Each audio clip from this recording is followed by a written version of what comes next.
জেলা দেখা যায় গিটার মধ্যে কি পায় একটা খোলা শেষ একটার মধ্যে লাইট পাইছে আর বক্স পাইছে আর লাইটা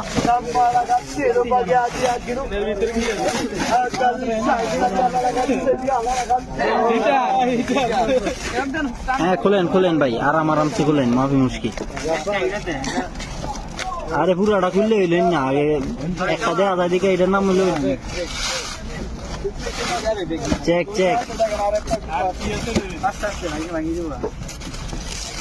ওরে ভাই মানুষে দেন দেখে কেমনে ভাই দেখা কি ভাই ও দুইটা পাইছে একটা হইলো গাল্লা একটা হইলো বক্স সাম্মা আর হইলো লাইট তিনটা পাইছে 50 রিয়ালের মধ্যে যদি কয় এটি 20 টাকা করে হইলো দুইটা 40 টাকা ব্লুটুথ আছে একটা ব্লুটুথ 10 টাকা এটা 10 টাকা 60 টাকা আমার হিসাবে বুঝা ফালায় হিসাব করছি 60 টাকা হয় তাহলে দেখেন আপনারা হিসাব করে কয়টি আর মাল পাইছে তো সবাই ভালো থাকবেন সুস্থ থাকবেন আসসালামু আলাইকুম।